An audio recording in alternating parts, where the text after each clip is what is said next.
Warahmatullahi wabarakatuh. Halo anak-anakku kelas 2E, gimana kabarnya hari ini? Mudah-mudahan selalu sehat dan ceria. Kembali lagi belajar sama Bunita di tema 7, subtema 4, yaitu kebersamaan di tempat wisata. Kita masuk di pembelajaran 1.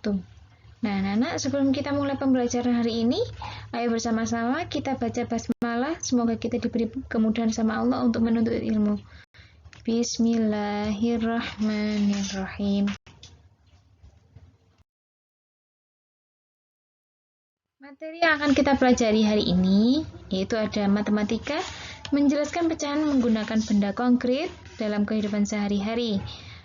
Ada juga bahasa Indonesia, menggali informasi dari dongeng binatang atau fabel tentang sikap hidup rukun. Yang ketiga ada SPDP, pengolahan bahan alam dan buatan. Yuk disimak bersama-sama ya. Kebersamaan di tempat wisata. Seluruh daerah di Indonesia memiliki tempat wisata. Minggu ini, Siti dan teman-teman akan mengenal tempat wisata. Salah satu tempat wisata yang menarik adalah kebun binatang.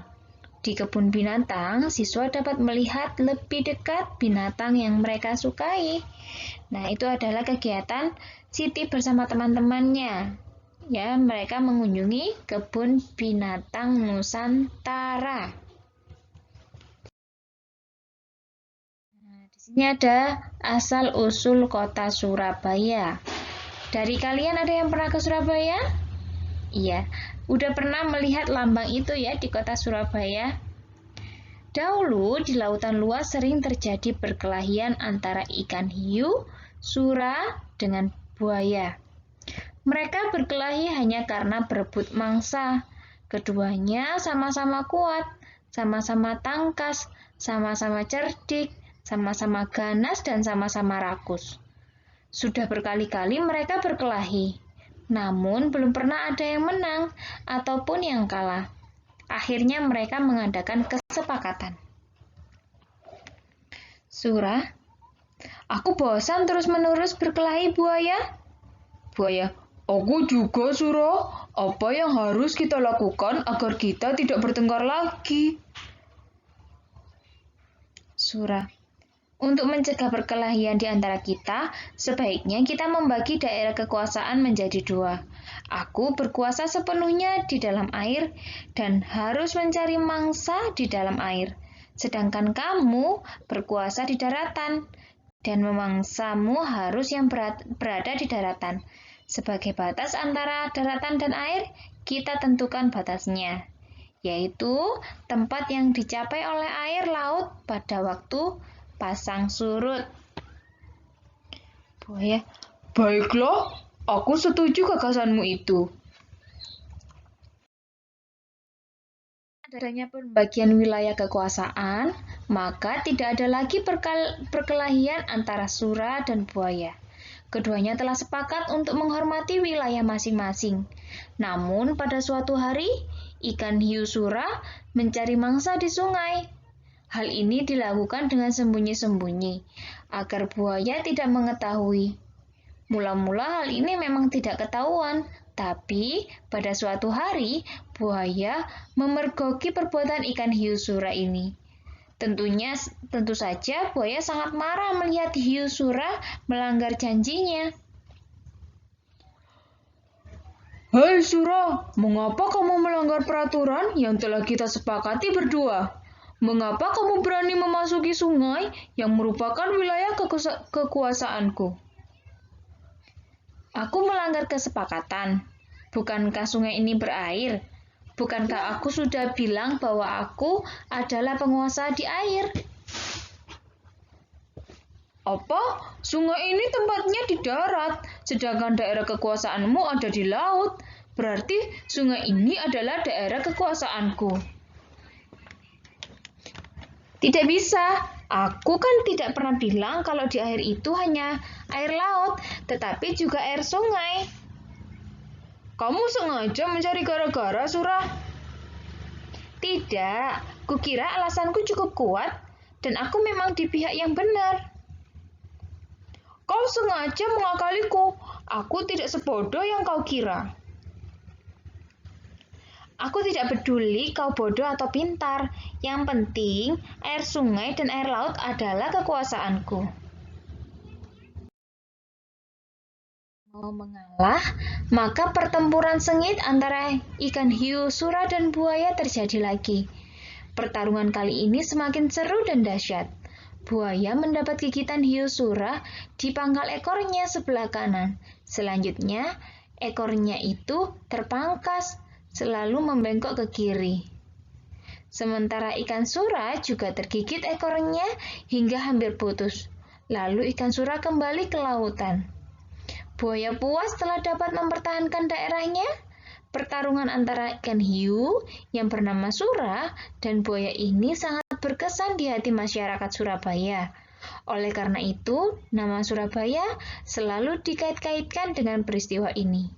Dari peristiwa inilah kemudian dibuat lambang kota Surabaya, yaitu gambar ikan sura dan buaya. Nah, itu tadi adalah cerita kota Surabaya, ya, di mana asal-usulnya adalah ada perkelahian antara ikan sura dan buaya. Ikan sura itu ikan apa? Iya, ikan hiu, ya, ikan hiu sura.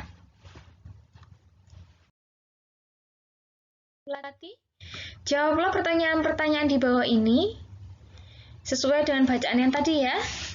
Mengapa sura dan buaya selalu bertengkar?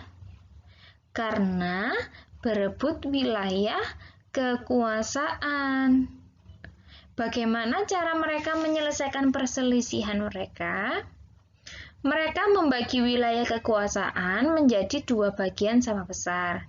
Wilayah laut bagian sura, sedangkan wilayah darat bagian buaya. Mengapa buaya sangat marah kepada sura setelah perjanjian mereka?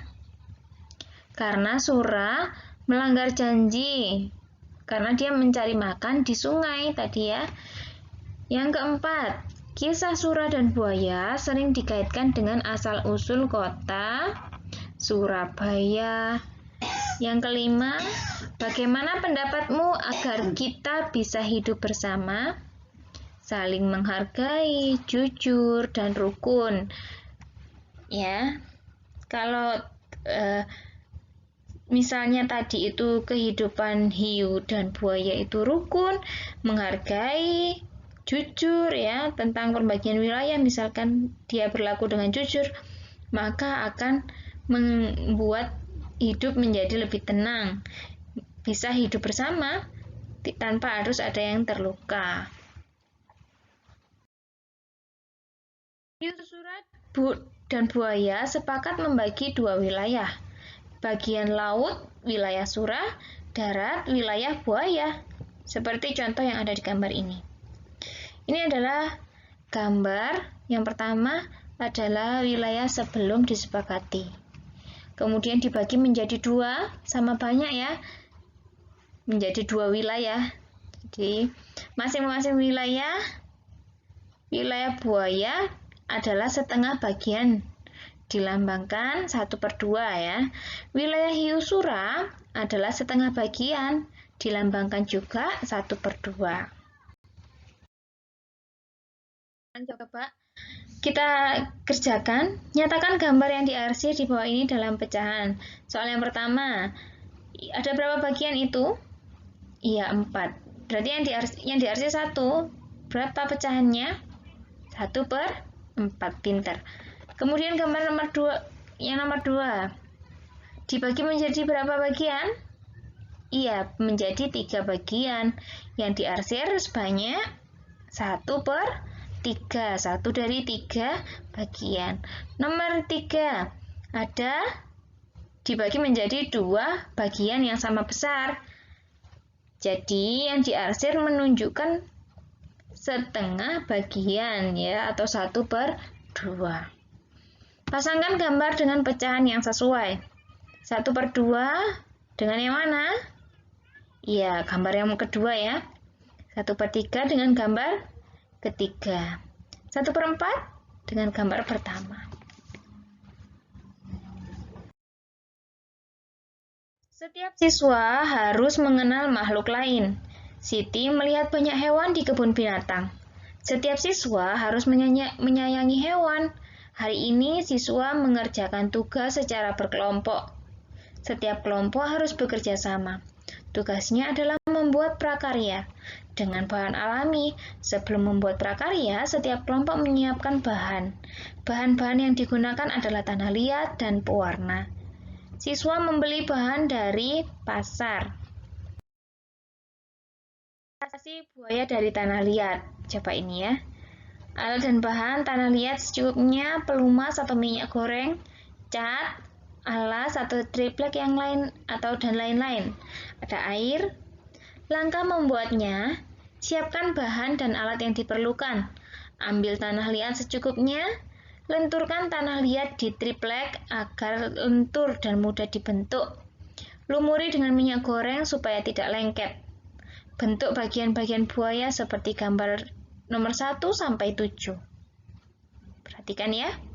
Rapikan dengan tangan dan lumasi minyak goreng agar tidak lengket. Jemur selama 1 sampai 2 hari supaya tidak pecah-pecah.